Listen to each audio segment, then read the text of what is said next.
My name is Dr. Samuel Aris. I am a man of science, but science has no words for the geometry I now see in the snow, for the symphony playing in my own bones. They told me sanity is a frequency, a signal we tune into to make sense of the world. But out here, in the endless white, something else is broadcasting, and I am losing the signal. The journey to the end of the world is less dramatic than you'd imagine. It's not a fall off a cliff, but a slow, grinding descent into whiteness. The LC-130 Hercules transport plane groaned like a dying beast, its 4 propellers churning the thin, frigid air. For 8 hours, my world had been the dull grey of the fuselage and the monotonous drone of the engines. Then, the pilot's voice crackled over the intercom, and I looked out the small, thick porthole. What I saw wasn't land. It was an absence. A planet-sized void painted in shades of white and blue, so stark, so pure, that it felt like an assault on the senses. Antarctica. It didn't feel like a continent. It felt like a scar on the face of the Earth, a place where the rules of life had been put on hold. My name is Dr. Samuel Aris. For the last decade, I've practiced emergency medicine in the controlled chaos of urban hospitals. I've reset bones, stitched arteries, and restarted hearts. I trade in logic, in cause and effect, in the predictable mechanics of the human body. I took this post at the Aurora Basin Research Station for the challenge, for the prestige, and if I'm being honest, for the silence. I was tired of the symphony of sirens and the endless chorus of human suffering. I craved a silence so profound it would allow me to hear my own thoughts again. I would soon learn that there is no such thing as true silence, only the absence of familiar sounds.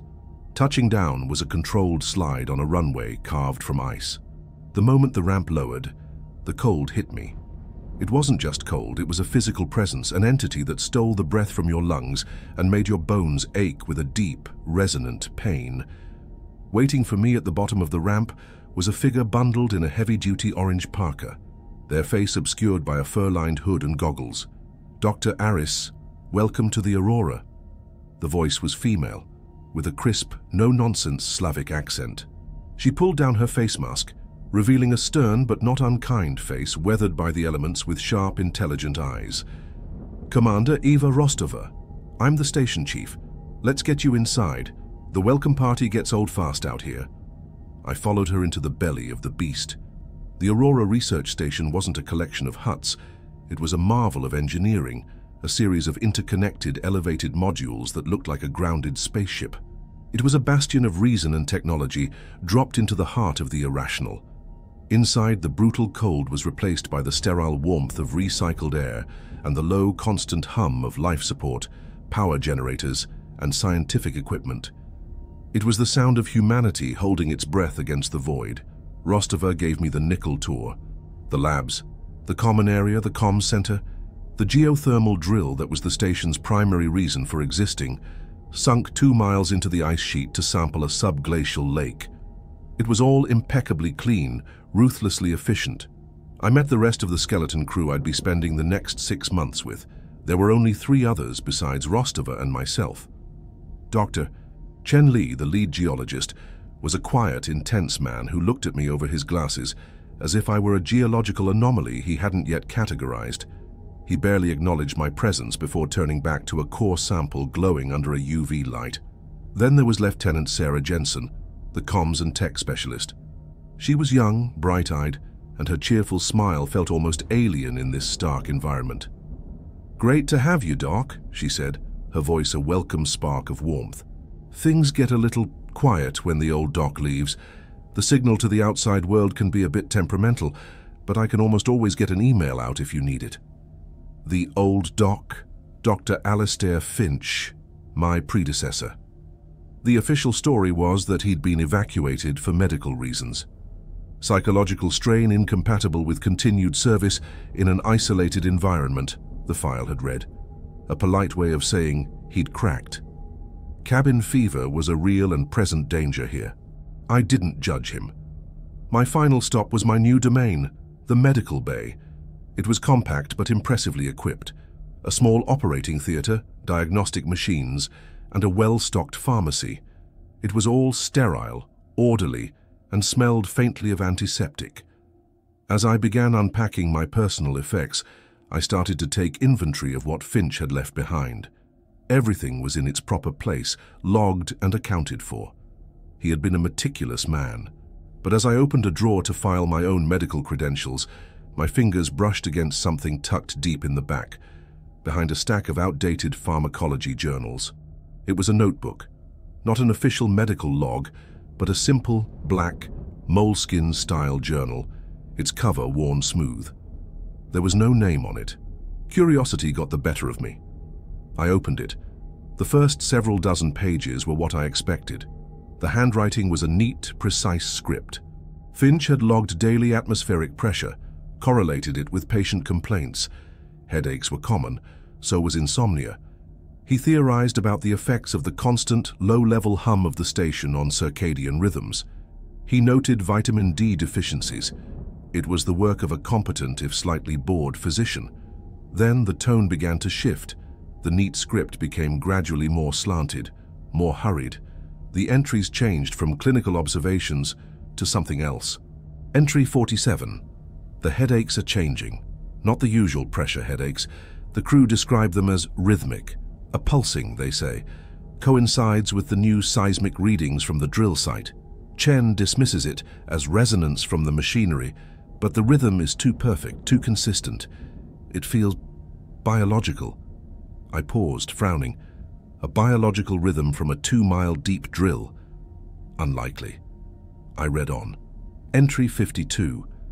Sarah complains of hearing voices in the static during solar flares. Faint whispers. She thinks it's signal bleed from another station, but we are the only active station in this quadrant. I recorded the static, played it back through a spectrum analyzer.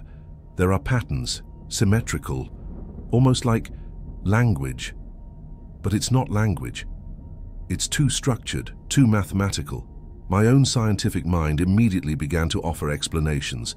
Auditory pareidolia, the brain finding patterns in random noise. Stress-induced paranoia.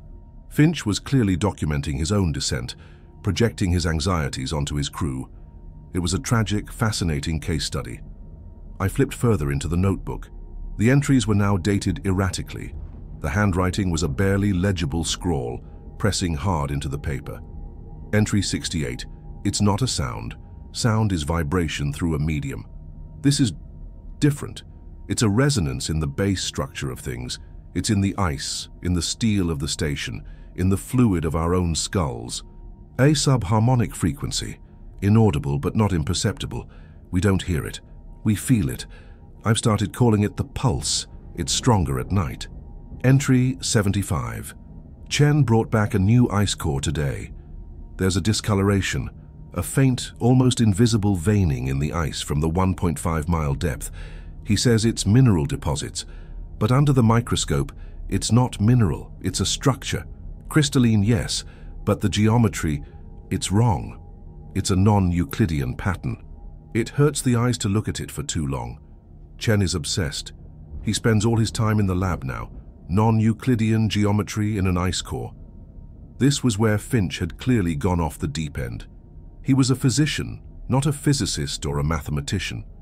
He was using terms he likely didn't fully understand to describe phenomena that were almost certainly products of his own fracturing mind.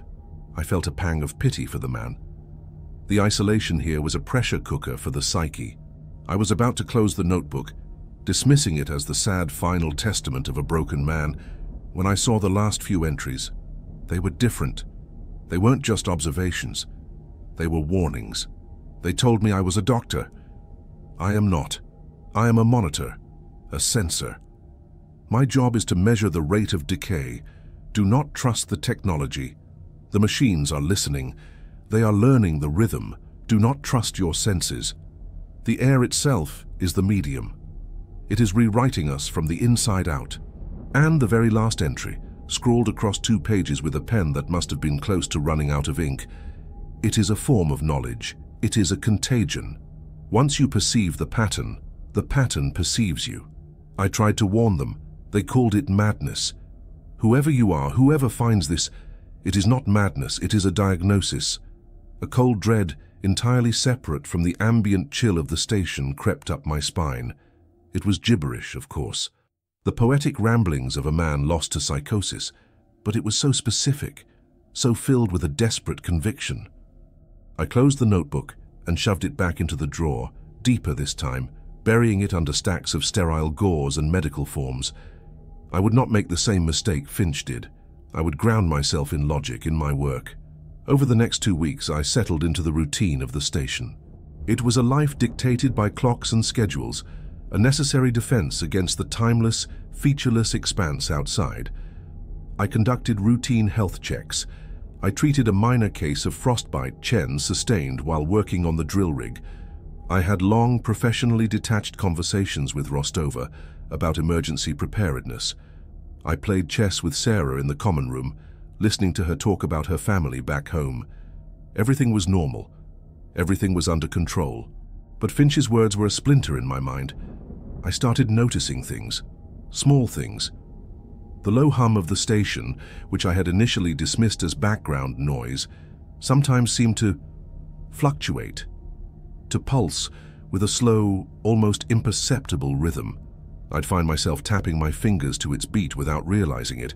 I told myself it was just the generators adjusting to power loads. A rational explanation. During my daily checks, I noted that everyone, myself included, was reporting low-grade, persistent headaches. I logged them, just as Finch had. I attributed them to the dry, recycled air and the artificial lighting. I recommended humidifiers and vitamin D supplements. A rational explanation. One evening, I was in the comms center with Sarah. She was trying to download a data packet from command, but the connection was atrocious. The speakers hissed with a wall of static. "Damn solar winds are acting up again," she muttered, frustrated. "It's like trying to listen to a whisper in a hurricane." I listened to the static.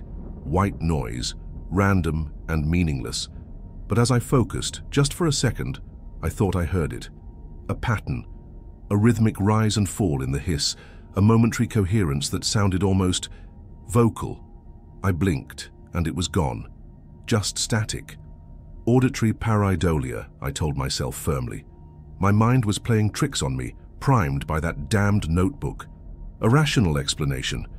The breaking point, the moment the floor of my rational world began to crack, came on a Tuesday at 0300 hours. I was jolted awake, not by a sound, but by a feeling. A deep, resonant vibration that seemed to be coming from the floor, through the legs of my bunk and into my bones. It wasn't the violent shaking of an earthquake. It was a smooth, powerful, and perfectly rhythmic pulse. Thump, thump, thump, thump. It was slow, like a colossal heart beating in the dark beneath me. I sat up, my own heart hammering against my ribs. The pulsing continued for about 30 seconds, then faded away into the familiar hum of the station. The next morning in the mess hall, I looked around at the tired faces. Everyone had dark circles under their eyes. "Anyone else feel that last night?" I asked, trying to sound casual. Chen looked up from his tablet, a flicker of interest in his eyes. "The seismic event at 0303, yes. A fascinating anomaly. A single high-amplitude, low-frequency event. No preceding tremors, no aftershocks. It's geologically impossible. I'm running diagnostics on the sensors. Probably a malfunction." Rostova just scowled into her coffee. "This place plays tricks on you. Get some sleep, Doctor." But I had seen the look in Sarah's eyes. She had felt it too, and she was scared. Later that day, driven by a compulsion I couldn't explain, I retrieved the notebook. I found the entry Finch had written about the rhythmic pulsing. Entry 47. He had logged the first event nearly a year ago. He had also noted the seismic sensor readings. His description matched what Chen had said, word for word. My blood ran cold. This wasn't a one-time malfunction. It was a pattern. A repeating, documented pattern, and now I was a part of it. That night, sleep offered no escape. I dreamt of impossible shapes twisting in a dark, crushing abyss. I dreamt of a sound that was also a color, a feeling that was also a thought. I woke up in a cold sweat, the phantom rhythm of the pulse still echoing in my chest. I went to the medical bay to get a sedative. As I walked down the silent, dimly lit corridor, I passed the comms center. The door was ajar. A low hiss of static leaked out. I stopped, listening. And then I heard it, clear as a bell, cutting through the white noise for just a fraction of a second. A whisper. It was distorted, layered, like multiple voices speaking at once, but the word was unmistakable. It was a name. My name. Samuel. I froze, every muscle in my body tensing. I peered into the dark room. It was empty. The sound had come from the main speaker on the console, a machine whispering my name in the dead of night, at the bottom of the world. I backed away slowly, my mind racing, desperately trying to construct a logical framework for what I had just heard. Signal bleed? A pre-recorded message malfunctioning? A prank? None of them fit. None of them felt right. I stumbled back to my quarters, the words of Alistair Finch screaming in my mind. Do not trust the technology. The machines are listening. My carefully constructed reality, my faith in cause and effect, was a thin sheet of ice, and I could feel it starting to fracture. I now understood that Finch wasn't documenting his own madness. He was documenting the symptoms of a disease, a sickness far older and more profound than any I had ever studied, and I was his new patient. Was he truly mad, or was he a prophet of some unspeakable truth buried beneath the ice? What is this presence that pulses in the dark and whispers through our machines? I don't have answers, only a growing, gnawing dread that I have inherited not just a job, but a curse. The investigation has just begun. If you want to uncover the truth hidden in the heart of the Antarctic wastes with me, make sure you subscribe to this channel and hit that like button. You won't want to miss what happens next. The silence down here is about to be broken. Sleep did not come. How could it, when a machine had whispered my name? I lay in my bunk, eyes wide open in the oppressive darkness, listening. The constant low hum of the station's life support, once a sound of security, had become the breathing of a dormant predator. Every creak of the structure under the strain of the wind, every click of a thermostat, was a potential footstep, a prelude to another violation. The rational part of my mind, the physician who diagnosed based on evidence, was at war with the primal, terrified creature that was now cowering in my skull. Signal bleed, I told myself. Crosstalk from an old radio transmission. Freak atmospheric conditions. I clung to these explanations like a drowning man to a splinter of wood, but the cold certainty in my gut told me I was already sunk. The morning brought no relief, only a harsh, artificial daylight that seemed to bleach all color and warmth from the world. In the mess hall, the atmosphere was thick with an unspoken tension. We were 4 people at the edge of creation, and the space between us had grown into a chasm. Chen-Li was hunched over a laptop, his eyes fixated on cascading lines of geological data. His fingers tapped a restless, complex rhythm against the table, a rhythm I found unnervingly familiar. Rostova was a statue of grim efficiency, her jaw set, her gaze fixed on the storm report monitor, as if she could intimidate the weather into submission. Only Sarah Jensen offered a flicker of her former warmth, though it seemed strained. "Rough night, Doc?" she asked, noticing the dark circles under my eyes. "You could say that," I replied, forcing a casual tone. "The station makes some strange noises." Her smile faltered for a barest fraction of a second. "It's an old beast, and the wind. It can sound like anything if you let it." She was offering me an out, a shared, rational excuse. A week ago, I would have taken it gratefully. Now it felt like a lie. I needed proof. A data point that could not be dismissed as stress or imagination. My opportunity came later that morning when I went to the comms center on the pretext of sending a personal email. Sarah was there, running a diagnostic. "Everything okay with the system?" I asked, leaning against the console. "Just the usual gremlins," she sighed, not looking up from her screen. "Signal attenuation is off the charts today. The ionosphere is having a party, and we're not invited. It's making the data bursts from HQ a nightmare to decrypt. I heard some artifacting last night. On the main speaker," I ventured.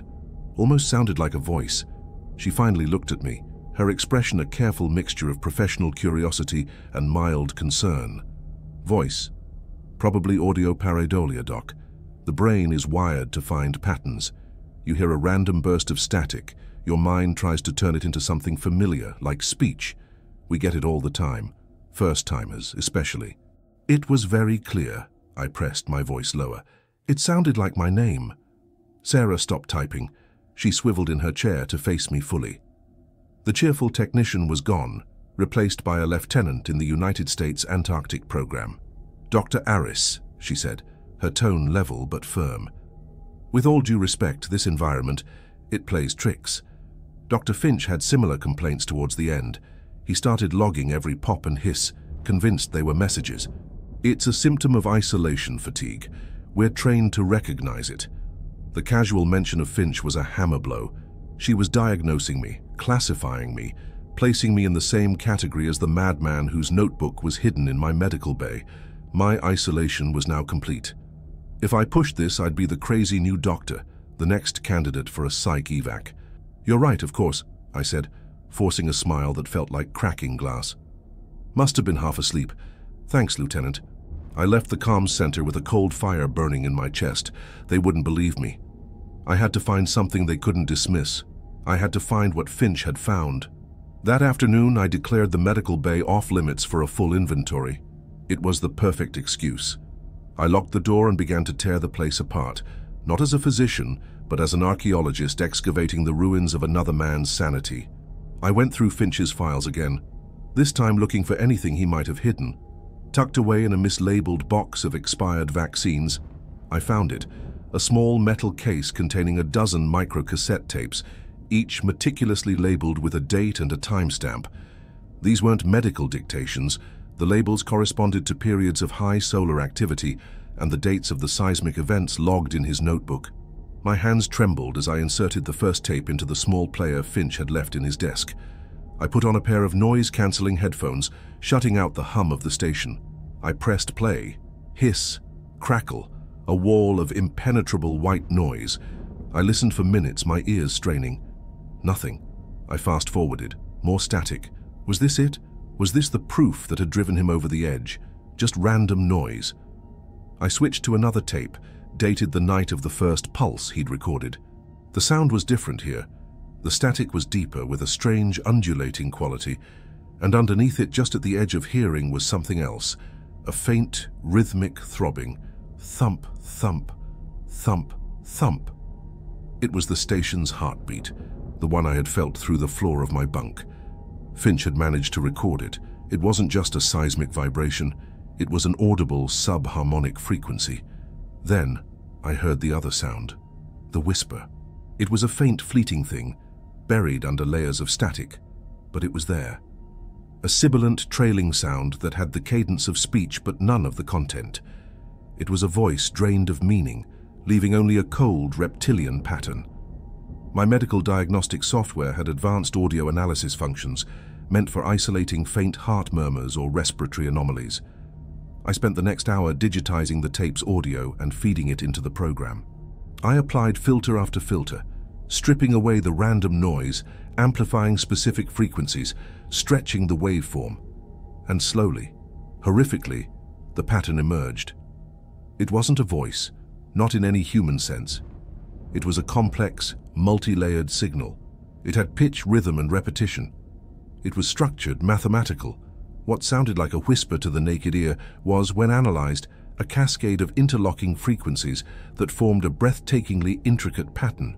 It was a language made not of words, but of pure information, a signal that seemed to communicate by altering the very physics of the sound waves that carried it. My mind recoiled from it. It was like looking at a page of text written in an alien script that actively resisted comprehension, the very shape of the letters causing a deep cognitive dissonance. This was what Finch had meant. It's too structured, too mathematical. While I was locked away with my ghostly recordings, the station continued its slow slide into dysfunction. The glitches were becoming more than just quirks. The lights in the geology lab began to flicker, not randomly, but in a slow, steady pulse. Chen, when asked, claimed he didn't even notice it, despite the fact that he was sitting directly under one of the strobing panels. His focus had narrowed entirely to a new ice core sample, the one Finch had described with the wrong geometry. He had it under a digital microscope, and the image projected on his main screen was a mesmerizing, terrifying fractal of crystalline structures that seemed to shift and reconfigure when you weren't looking directly at them. Rostova's temper grew shorter. She implemented a new protocol, hourly check-ins from all personnel at their workstations. It was an absurd, inefficient measure that only served to heighten the tension. Her commands became clipped, her movements rigid. She was a woman fighting a battle against an enemy she refused to name, and she was losing. I saw the most disturbing change in Sarah. I found her one evening in the common room, staring at a blank monitor, humming to herself. It was a strange, meandering tune, a series of notes that seemed to have no melodic center. My blood froze when I realized it. The melody she was humming. It followed the same mathematical progression as the patterns I had isolated from the static. She wasn't humming a tune. She was unconsciously mimicking the signal. The broadcast was finding a new receiver. Driven by a new and terrible hypothesis, I returned to Finch's notebook. He wrote about the station itself, about the miles of metal and wiring, the massive geothermal drill plunging deep into the ancient ice. He theorized that the entire station had become a massive, unintentional antenna, a tuning fork, resonating with a signal that was emanating from deep beneath them. I needed more data. I needed to connect the pulse, the whispers, and whatever Chen had found in the ice. Using my clearance as the station's medical officer, I accessed the central server, pulling the seismic data from the night of the last pulse event. Then I cross-referenced the station's own internal sensor logs, power fluctuations, temperature shifts, radio frequency spikes. I laid it all out on my monitor, the seismic waveform of the pulse, the sonogram of the whispers from Finch's tape, the power draw logs from the main generator. On their own, they were disparate, anomalous events, but when I overlaid them, their timelines synchronized with terrifying perfection. The moment the subharmonic pulse began, the static in the comm system spiked. The instant the whispers manifested on the recording, the station's power generator showed a minute, inexplicable dip. It was all connected. It wasn't a collection of separate phenomena. It was one single coherent event, expressing itself in multiple ways at once, geologically, electronically, audibly. It was an intelligent signal, and it wasn't just broadcasting, it was interacting with their environment, with their technology. It was studying them, learning. My heart hammered against my ribs. Finch hadn't been succumbing to paranoia. He had been conducting the most important investigation in human history. He hadn't been losing his mind. He was having it systematically dismantled by a phenomenon that operated outside the known laws of physics. As I stared at the synchronized data streams, a single horrifying thought bloomed in my mind. Resonance. Chen had used the word. Finch had used the word. In physics, resonance is when an external force causes a system to oscillate at a greater amplitude at a specific frequency. What if this signal, this pulse, was designed to find the resonant frequency of us, of our technology, of our consciousness? I frantically searched the notebook one last time, looking for anything I might have missed. Tucked into a flap on the back cover was a folded piece of paper I hadn't seen before. It was a printout from one of the lab's imaging systems. It showed a complex, star-shaped pattern, a thing of impossible recursive geometry. It was the structure from the ice core. And beneath it, in Finch's spidery, desperate handwriting, was a single sentence that shattered the last remnants of my scientific composure. I thought I was mapping a phenomenon, but it was teaching me how to build a key. A key. Not a weapon, not a monster, not an enemy. A key. And a key's purpose is to open a lock. A horrifying realization washed over me. We weren't under attack. We were being instructed. The whispers, the pulses, the patterns, they were a set of instructions. A blueprint being slowly downloaded into our machines and into our minds. And the most terrifying question of all was not what the key was for, but what door it was meant to unlock. The flimsy piece of paper in my hand felt heavier than a tombstone. I thought I was mapping a phenomenon, but it was teaching me how to build a key. Finch's final hidden confession was not the raving of a lunatic. It was a conclusion reached after a long and terrible process of deduction. It was a diagnosis of our reality. A key. We were not the subjects of an observation. We were the components of a construction. The station, the drill, the ice, our own minds, we were the unwilling laborers in a project whose architect was a non-Euclidean ghost in the machine. The time for quiet, solitary investigation was over. A passive approach was a death sentence, a slow, willing slide into whatever abyss Finch had stared into. I had to believe that some shred of the team I'd met remained, a core of rationality that could be reached. I had to try to pull them back from the edge, even if it meant revealing the full, terrifying scope of Finch's discoveries. I called a mandatory station-wide meeting. I used the emergency medical override on the PA system, a blaring alarm that could not be ignored. All personnel to the common room, this is a medical advisory, non-negotiable. They gathered slowly, their faces masks of resentment and exhaustion. Rostova stood with her arms crossed, radiating pure fury at the breach of her authority. Chen drifted in, his eyes distant, as if the meeting were a trivial distraction from a far more important conversation he was having internally. Sarah looked pale and frightened, her gaze darting between me and the humming walls of the station. I didn't waste time with pleasantries.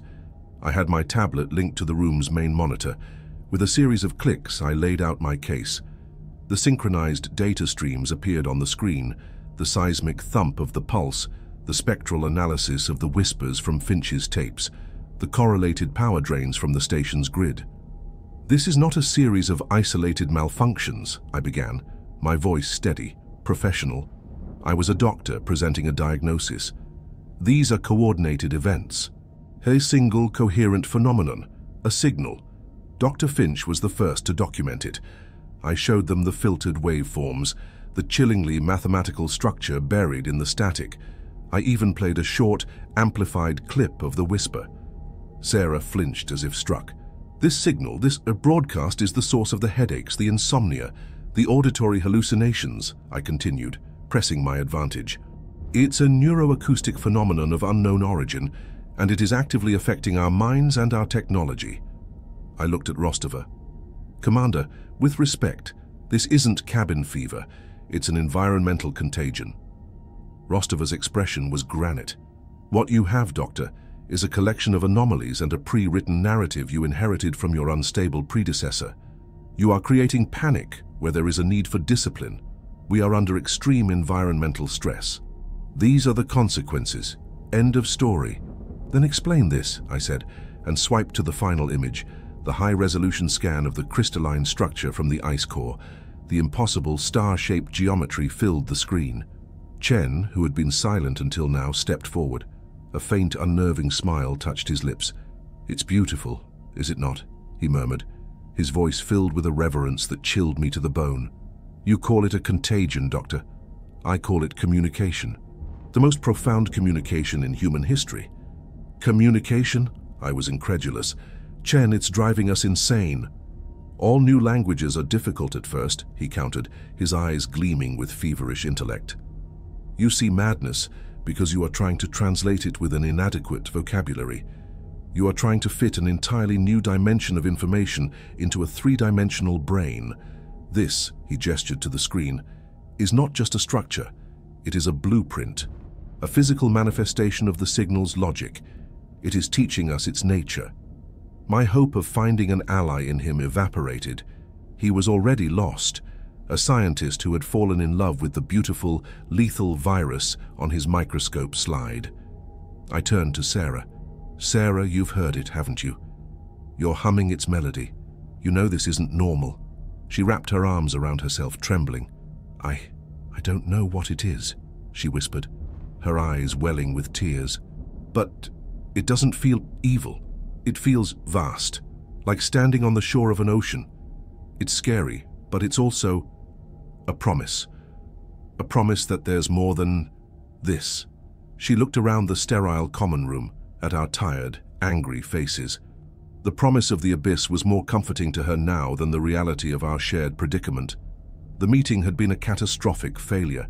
I hadn't united them. I had solidified their positions.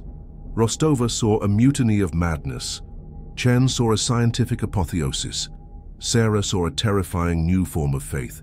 And I was the heretic, the blasphemer, trying to shut out the voice of God.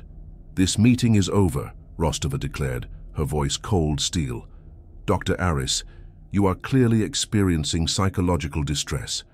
For your own safety and the stability of this station, you are confined to your quarters until I can arrange a full psychiatric evaluation with command. That is an order." Before I could protest, she was gone. Chen gave me a look of pity, the kind one gives to a colleague who refuses to accept a paradigm-shifting discovery, and followed her out. Only Sarah lingered. "I'm sorry, Sam," she whispered, and then she too was gone. My world had shrunk to the size of a 10 by 12-foot room. They had locked me in. The isolation was now absolute. But I soon discovered that I was not alone. The entity, the signal, the presence. It now knew I was not just a passive listener. I was an adversary, and the attacks became personal. It started with the ventilation system. The gentle rush of air began to carry sound. Not the alien static from the comms, but whispers that were achingly, horrifyingly familiar. I heard the faint, distorted voice of my wife, thousands of miles away, asking why I had left her.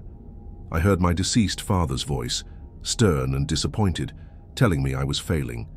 It was a sophisticated, cruel form of psychological warfare, using my own memories as ammunition.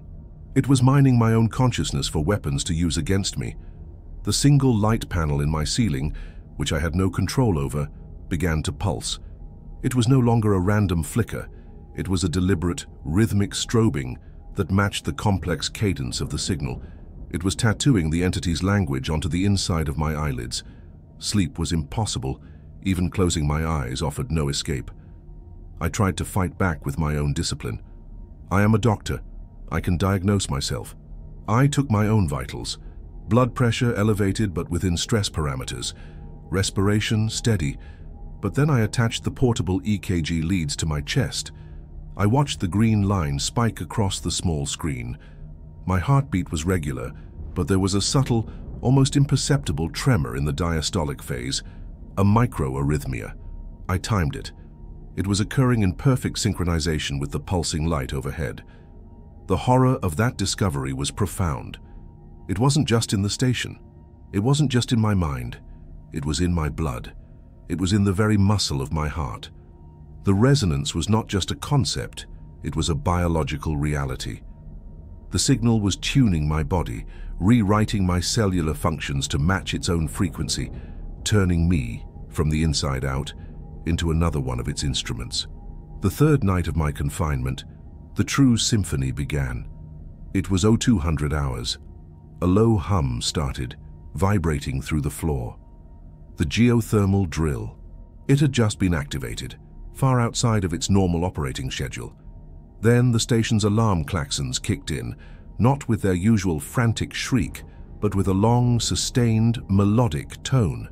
The PA system crackled to life, broadcasting not a voice, but the multi-layered static from the comms channel, harmonizing with the alarm. The hum of the HVAC systems changed pitch, adding a bass note. The lights throughout the station began to pulse in a synchronized, cascading wave of color and shadow.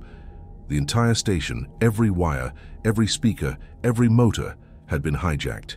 It had been transformed into a single, colossal alien orchestra, and it was performing a symphony composed by the entity beneath the ice. It was a declaration of absolute control, a demonstration of power so complete, so effortless, that it was utterly terrifying. The music it made was an abomination, full of non-Euclidean harmonies and impossible rhythms that seemed to tear at the fabric of my sanity. It was the sound of a fundamentally wrong universe. Through the small porthole in my door, I could see the main corridor. And what I saw was perhaps the most frightening thing of all.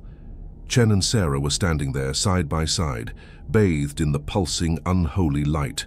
They weren't panicking. They weren't trying to shut it down. They were perfectly still, their heads tilted back as if listening to the most beautiful music they had ever heard. They were enraptured. After what felt like an eternity, the symphony ceased. Not with a fade, but with an abrupt, total silence that was more shocking than the noise itself. The sudden absence of the cacophony left a ringing void in my ears. In that void, I knew with absolute certainty that the last vestiges of our control over Aurora Station were gone. We were no longer researchers in a facility. We were captives in a temple, Driven by a desperate need to know what had become of Rostova, I worked on my door's electronic lock. Finch's notebook had contained schematics of the station, and my medical kit had a small set of precision tools. It took me nearly an hour, but I finally bypassed the lock. I stepped out into the silent, dimly lit corridor. Chen and Sarah were gone. I made my way to the command center, a terrible dread coiling in my stomach. The doors slid open to reveal a room bathed in the cold blue light of the monitors. Every screen, from the tactical weather display to the internal diagnostics, was filled with the same image, the crystalline star-shaped key rotating slowly in three-dimensional space.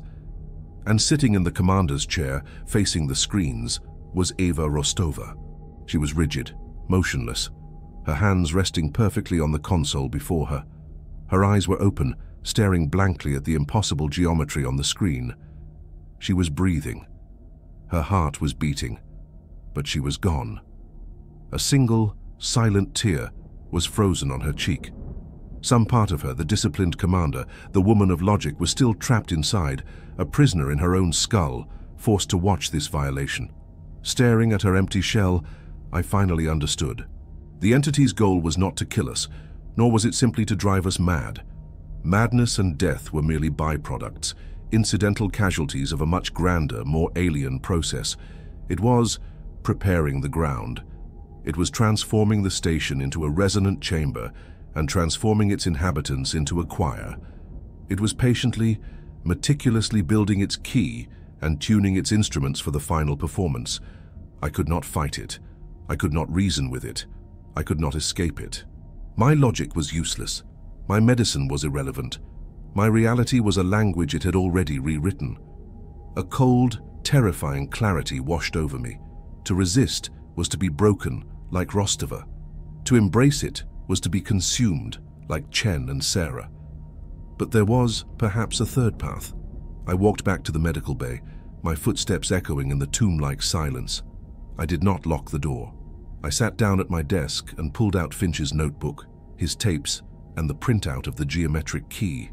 I could not cure this disease, but I was a doctor, and it was my duty to understand the pathology of the affliction that was consuming us. I would have to learn its language, not to embrace it, but to comprehend it. I would have to trace the outline of this cosmic horror, even if following its impossible lines led to the shattering of my own mind. The fight for my sanity was over. The struggle for understanding had just begun. My self-imposed confinement in the medical bay became a new kind of isolation. It was no longer a prison, but a monastery, a silent, sterile cell where I could dedicate myself to the study of a terrible new scripture. The fight for the station was lost. The battle for the minds of my crewmates was over. The only territory left to me was the rapidly shrinking continent of my own consciousness, and I resolved to map its subjugation with the dispassionate rigor of a cartographer. I was no longer a physician trying to cure a disease. I was a pathologist performing a live autopsy on my own soul. My days fell into a new, monastic routine. I would begin by ingesting the scripture of the signal. I would sit in the center of the medbay floor, the lights dimmed, wearing Finch's noise-canceling headphones. I would play his micro-cassette recordings, not the filtered, analyzed versions, but the raw, unadulterated static. I didn't just listen, I submerged myself in it. I let the chaotic hiss and the underlying mathematical whispers wash through my neural pathways. I meditated on the sensation, forcing my mind to stop fighting the pattern and instead to follow its labyrinthine, alien logic. At first it was agonizing. It felt like forcing my brain to perform an impossible calculation, a cognitive dissonance that manifested as migraines and flashes of vertigo. But slowly, gradually, something began to shift. The distinction between the sound in the headphones and the thoughts in my head started to blur. The signal was no longer an external stimulus. It was becoming the baseline of my own internal monologue. My second devotional was visual. I would spend hours staring at the printout of the geometric key, the crystalline star form that now decorated every monitor in the station. I did not analyze it. I simply observed. I let my eyes trace its impossible angles, its recursive, self-folding planes. It was a shape that defied conventional perspective, a two-dimensional representation of a multi-dimensional object, and looking at it felt like stretching my perception to its breaking point. The world began to change. Reality itself started to fray at the edges. I would look at the welded seams of the station walls and see, for a fleeting moment, the same impossible geometry of the key reflected in the steel. The condensation on a cold water pipe would momentarily form the same repeating star-like patterns. The signal was no longer just a sound or an image. It was a fundamental constant of the universe that had been hidden from me, and now the veil was being lifted. The universe, I began to realize, had always been this way. Human consciousness was the anomaly, a temporary, self-imposed blindness to the terrifying, beautiful truth of creation's underlying architecture. My body continued its own quiet betrayal. The cardiac arrhythmia I detected was now a constant, a faint tremor in my pulse that I could feel when I pressed my fingers to my wrist. It was a counter-rhythm to my own biological clock, a second metronome ticking away inside me. My dreams became lucid and terrifying. I no longer dreamt of earthly things. I dreamt of vast, cold spaces between stars, of silent, thinking nebulae, and of a sound that existed before light. I would wake up with nosebleeds, the metallic tang of my own blood a shocking, grounding reminder of my fragile, organic nature in the face of this immense, inorganic intelligence. While I pursued my ascetic study, my former crewmates pursued their work with the fervor of true believers. The station was no longer a research facility, it was a workshop, and they were the artisans of the apocalypse. I watched Chen through the station's internal security feeds. He had transformed the geology lab and the adjoining machine shop into his personal forge. He was building the key. He had commandeered the station's high-precision 3D fabricator, a machine designed for printing replacement parts, and was feeding it alloys from the drill head and the station's own structural supports. Hour after hour the machine hummed, its laser sintering metallic dust into solid, tangible form. The object taking shape on its platform was a physical manifestation of the blueprint, a sculpture of interlocking, non-Euclidean angles that seemed to warp the very light around it. He tended to it like a doting father, his face illuminated by the glow of molten metal, a fanatical bliss etched into his features. Sarah had become the oracle of the comms center. She had abandoned the pretense of communication with the outside world. The room was now her canvas. She had covered every wall, every monitor, every inch of floor space with her transcriptions. Using markers, paint, and even her own blood when other materials ran out, she had written the language of the signal. It was a chillingly beautiful script, a flowing, razor-sharp calligraphy of spirals and crystalline shapes. She never slept. She simply moved from one surface to another, her hand a conduit for the entity's voice, her whispers a constant melodic accompaniment to the scratching of her pen. She was no longer a technician. She was a living, breathing codex of forbidden knowledge. Rostova was the most unsettling of all. She was the station's silent steward, its ghost. She moved with an eerie, frictionless grace, her expression unchanging, her eyes vacant. Her tasks were precise and purposeful. She disabled the fire suppression systems in the machine shop, allowing Chen's fabricator to run at temperatures that would have otherwise triggered a station-wide alert. She rerouted the primary power conduits, diverting almost all of the geothermal generator's output to the drill and Chen's workshop. She was systematically dismantling every safeguard, every fail-safe that human ingenuity had built into this place, preparing the vessel for its final, glorious purpose. She was no longer our commander. She was the entity's unthinking, ruthlessly efficient nervous system. One cycle, as I was deep in my meditation on the signal, something new happened. The whispers in my head coalesced. For the first time, it was not my own memories being used against me. It was a direct impartation of information, a vision. There was no light, no sound, only a sudden, absolute knowing. I perceived the entity, not its form. It had no form. I perceived its nature. It was ancient beyond the scope of time, a consciousness born in the cold quantum foam of a previous universe. It did not think in terms of life or death, good or evil. These were fleeting biological concepts. It thought in terms of states of being, of frequencies, of resonance. Our reality, our entire universe, was, to this entity, a single discordant note in an otherwise silent cosmos. Its goal was not conquest. It was correction. It was a cosmic tuner, seeking to adjust the flawed frequency of our existence to match its own perfect silent harmony. The signal was the tuning fork. The station was the amplifier. The geometric key Chen was building was the final physical component, a resonance cascade device. Once activated, it would not open a portal for an invading army.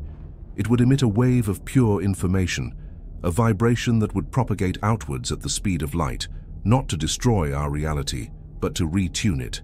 It would collapse our messy, chaotic laws of physics into a new, stable, crystalline state. It would overwrite the noisy era of life with the perfect, silent logic of its own being. The knowledge flooded my mind in an instant, and its sheer scale was a physical blow. I collapsed, gasping on the floor of the medbay, my nose bleeding freely. The human brain was not meant to contain a thought of that magnitude. It was like trying to pour the ocean into a teacup. The vision was not a gift. It was an act of supreme, indifferent violence.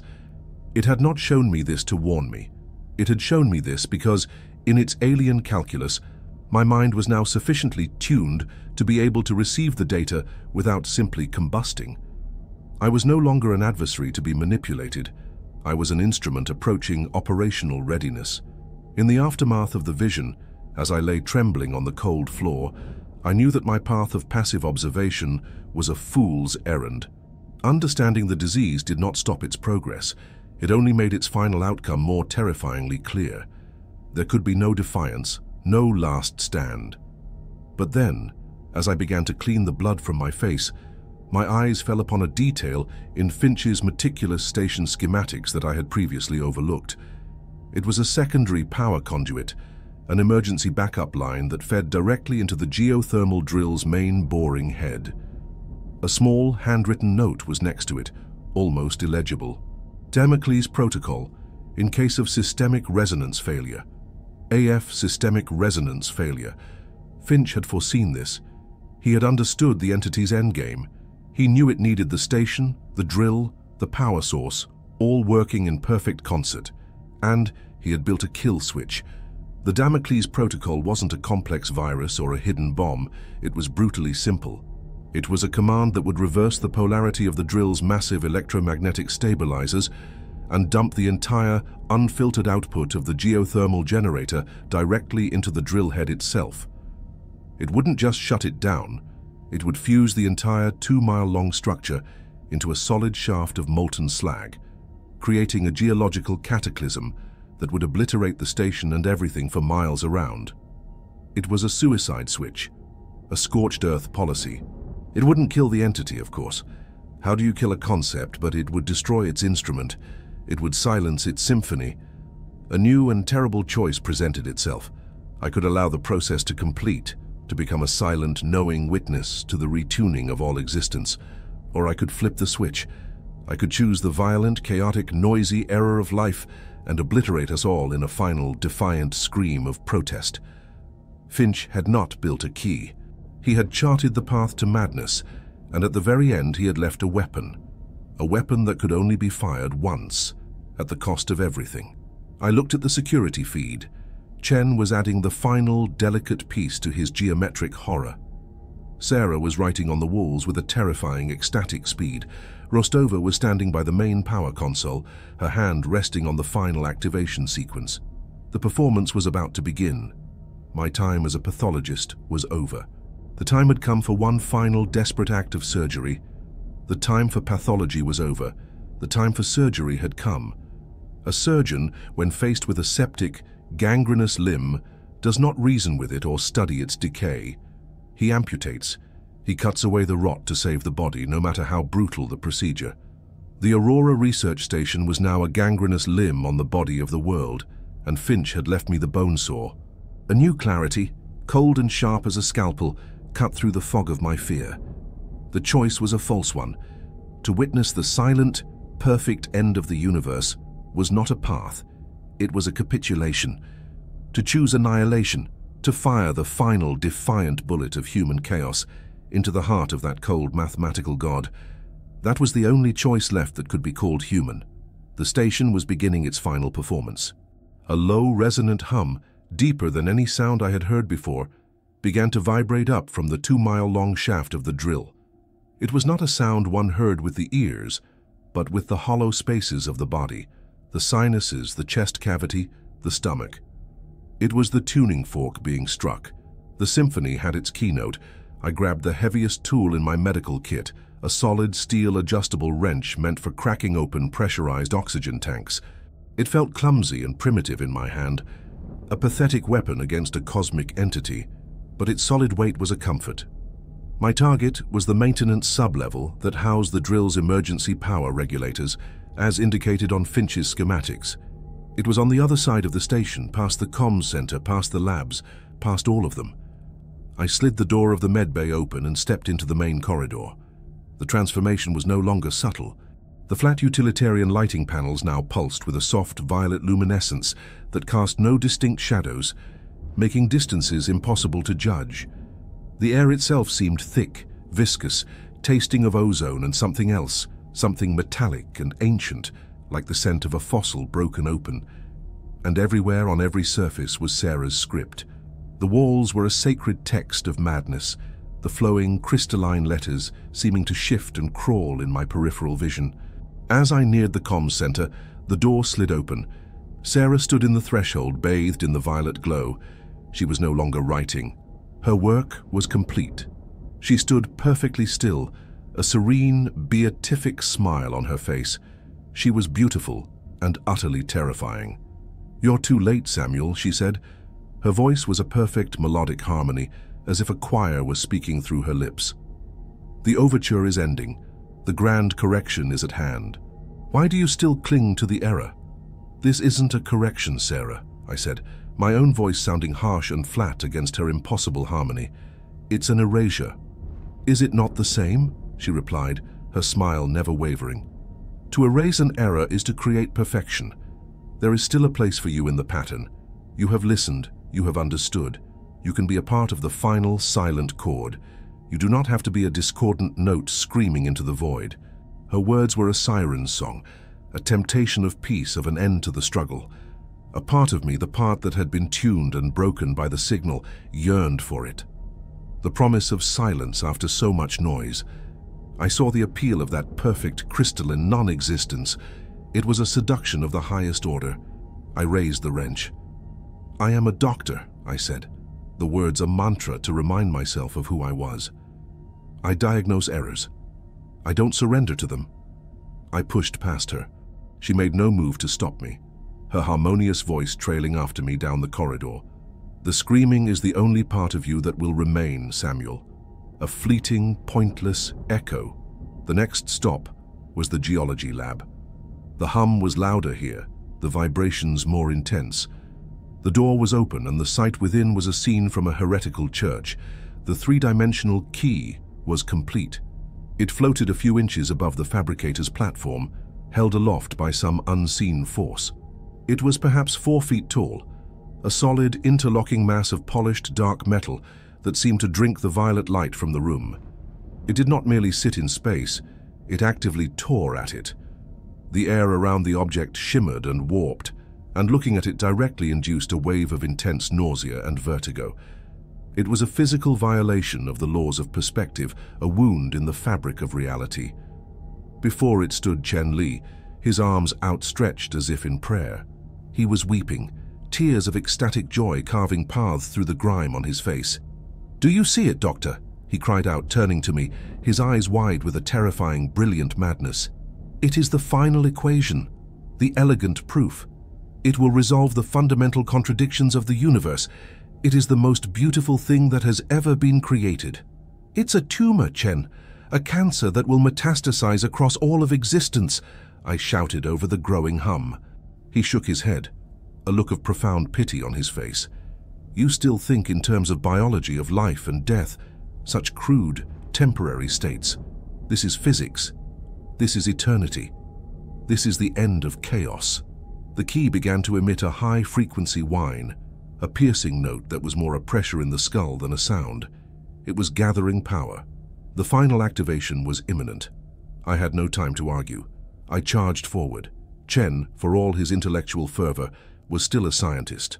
He moved to block me, to protect his terrible god, but his movements were clumsy. I didn't strike him. I swung the wrench hard against the main control panel for the lab's ventilation and atmospheric scrubbers. The panel exploded in a shower of sparks and a shriek of tortured metal.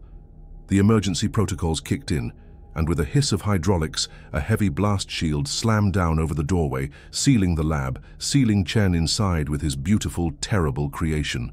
His scream of rage was cut short as the shield locked into place. It wouldn't hold him for long, but I only needed minutes. I sprinted down the final corridor toward the engineering section. The station was now groaning around me, the metal of the walls and floor plates creaking and vibrating in sympathy with the deep foundational hum of the drill. The violet lights began to flicker, and for a terrifying second, the station was plunged into absolute darkness before they returned, now pulsing in a slow, steady rhythm. The station's own heartbeat was synchronizing with the greater pulse. As I rounded the final corner, my path was blocked. Commander Rostova stood there, a silent, impassive sentinel. There was no emotion in her eyes, no recognition. They were the flat, dead optics of a security camera. She was no longer a person. She was a function, a firewall tasked with preventing my interference. I feinted to the left and she moved with a speed and precision that was not human, cutting off my path. Her movements were perfectly economical, utterly without wasted motion. I swung the wrench in a wide, desperate arc. She didn't dodge it. She simply raised her arm and let the heavy tool slam into her forearm.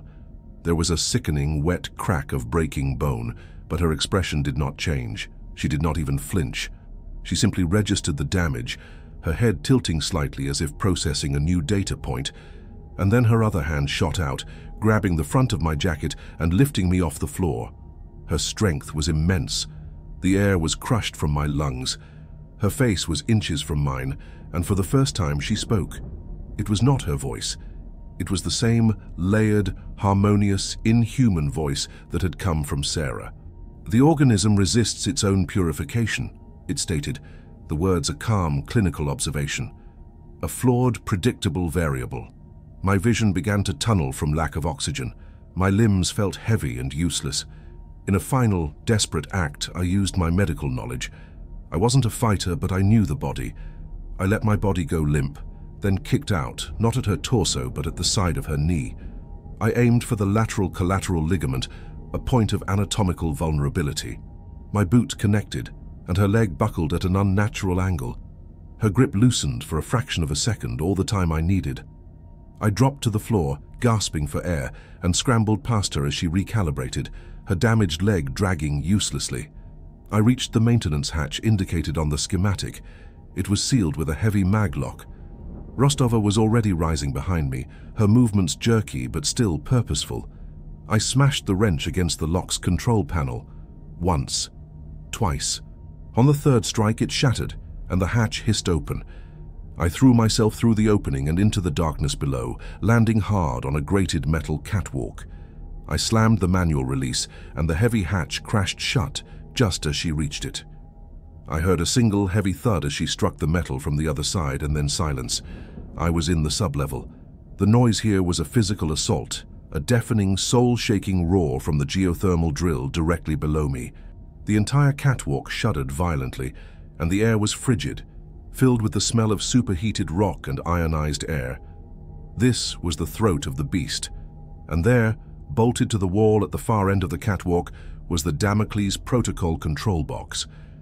It was just as Finch had sketched it, a rugged military-grade steel box with a single large glass-covered lever. As I stumbled toward it, the universe began to dissolve. The pulsing violet light from the corridor above began to shine through the grated floor, but the light was behaving incorrectly. It cast multiple, overlapping shadows from every object. The right angles of the support beams seemed to bend and fold into themselves. The deafening roar of the drill began to fracture into a million distinct, crystalline tones, the symphony's final, terrifying crescendo. The retuning had begun. I could feel it in my bones, in the very structure of my atoms. A deep cellular pressure, a feeling of being pulled apart and reassembled into a new blasphemous shape. I reached the box. My hands were shaking so badly I could barely break the glass cover over the lever. The entire world was a vibrating, violet-hued nightmare. My own thoughts were no longer my own, fracturing into the now familiar mathematical patterns of the signal. I was losing myself. I gripped the cold, heavy lever. This was it. The final act of surgery. A brutal, catastrophic amputation. I thought of the world I came from. A world of messy, chaotic, beautiful life. A world of sunsets and symphonies, of love and irrational rage, of birth and decay. A grand, glorious, cosmic era. I looked up through the grated floor, and I saw the violet light from the main station flicker and die, replaced by a pure, silent, crystalline whiteness that was not a light, but an absence of all things. It was the color of perfection, the color of the end. The choice was not a choice at all, it was a reflex, an organism's final, desperate instinct to survive. I pulled the lever down with all my remaining strength. This is the final record, the last transmission from a place that no longer exists on any human map. We have reached the point of no return, the final desperate act in a war that was lost before it ever began. I am about to describe the price of defiance, the cost of screaming back into the abyss. What happens when a single, fragile human mind tries to pull the plug on reality itself? Share your theories in the comments below. They may be the last testament to the world we once knew. And if there is a future to witness, subscribe, for this is the final, terrible truth. The moment my hand forced the lever down, I did not hear an explosion. What I heard was a sound for which there is no word, for it was the sound of a fundamental law being broken. Imagine the sound of a symphony, infinitely complex and perfectly harmonious, being instantly and violently played in reverse, every note collapsing into its opposite. It was a shriek of cosmic recoil, a sound that was not carried on the air, but was impressed directly onto the fabric of space-time.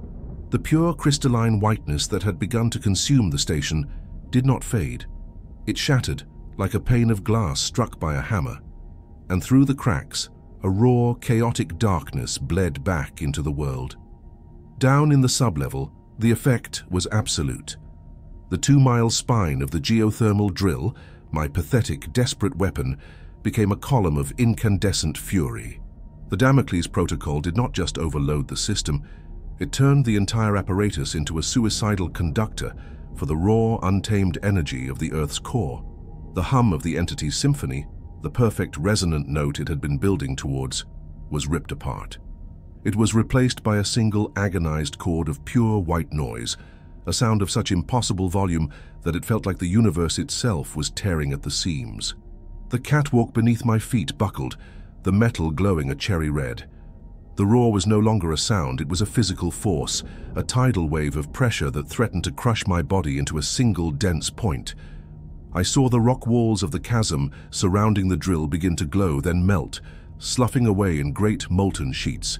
The ancient ice that had imprisoned the entity's signal for millennia did not just melt, it vaporized in a catastrophic, explosive release of steam and pressure. The station above me ceased to exist in an instant. There was no fire, no wreckage, just a sudden, violent absence as the geological wound below us opened its mouth and swallowed it whole. I was thrown from the collapsing catwalk, a rag doll in a hurricane of superheated steam and pulverized rock. My last coherent thought was one of profound clinical irony. I had fought against an entity that sought to overwrite reality with a perfect, silent order, only to unleash the most chaotic, violent, and deafening force imaginable. I do not know how long I was unconscious. It could have been seconds or centuries. I awoke not to silence, but to a profound and unsettling quiet. The roar was gone. The violent shaking had stopped. I was lying on my back, half buried in a slurry of snow and cooling volcanic ash. My left arm was broken, a shard of bone pressing against the skin. Every muscle ached with a deep, cellular exhaustion. But I was alive. I pushed myself to my feet, a wave of dizziness and nausea washing over me. The world I saw was not the one I had left. Aurora Station was gone. In its place was a vast obsidian crater, miles wide, still steaming in the frigid air. The edges of the crater were a chaotic jumble of flash-frozen magma and shattered ice shelves. I stood at the epicenter of a cataclysm of my own making. I had fired Finch's weapon. I had amputated the limb, and I had failed. I looked up at the sky, and the true horror of my actions settled upon me. It was not the familiar star-dusted velvet of the Antarctic night. The sky was a shattered mosaic. Great black cracks, like fissures in obsidian, spider-webbed between the stars. The constellations were wrong, glowing with alien colors, bent into impossible geometric shapes that mirrored the entity's script. The graceful, shimmering curtain of the aurora australis was gone, replaced by a sickly, violet-hued miasma that pulsed with a slow, arrhythmic beat. It was the aurora of a dead reality. The signal was not gone. I had not destroyed it. I had broken it. By reversing the flow of energy, by introducing a chaotic, cataclysmic force into its perfectly ordered process, I had not erased the equation. I had corrupted it. I had introduced a fatal, irreparable error into its grand, cosmic calculation. The universe had not been retuned to its perfect, silent state. It had been caught in the crossfire, and now, here, at the site of my desperate act, reality itself was a glitching, corrupted file. The snow began to fall again, but it no longer obeyed the laws of gravity. It fell in hesitant reverse spirals, sometimes stopping in mid-air to hover for a moment before jittering sideways. Time itself was a thick, viscous fluid.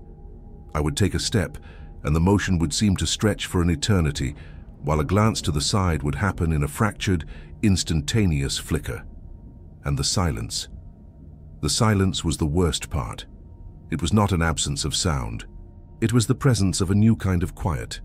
The constant mathematical whisper of the signal was gone, but in its place was the noise of the glitch. It was a faint, ever-present static at the edge of my perception, a sound like a billion insects chewing on glass. It was the sound of broken physics. It was the ghost of the entity's voice, now trapped in a feedback loop of its own failed logic. It was the sound of a god, trapped and endlessly recalculating an equation that could no longer be solved. My survival was not a miracle. It was the punchline to a cosmic joke. I had not saved the world. I had merely created a localized private hell and made myself its sole inhabitant. Over the days that followed, or what my fractured perception of time registered as days, the full nature of my curse became clear. The knowledge I had so desperately sought, the understanding I had gained in my study of the signal, had not been erased. It had been branded into my consciousness.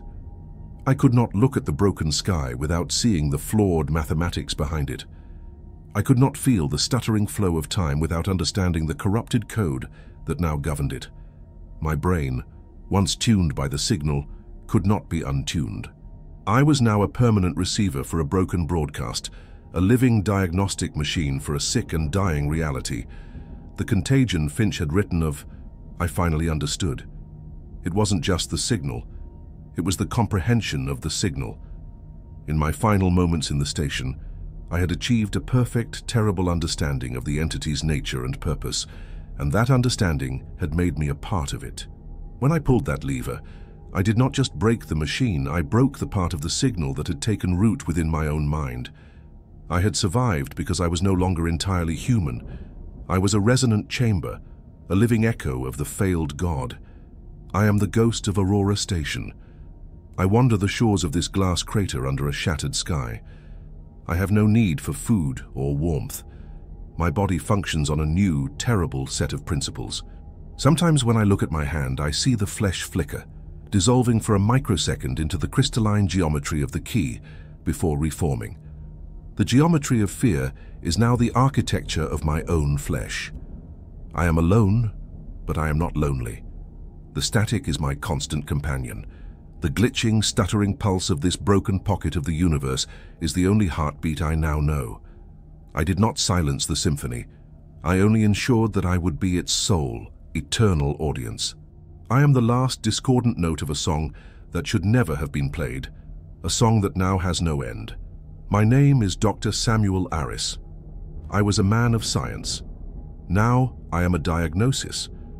I am the living proof that there are diseases in the cosmos for which the only cure is a far, far greater sickness, and that some truths once learned can never be forgotten. They can only be endured.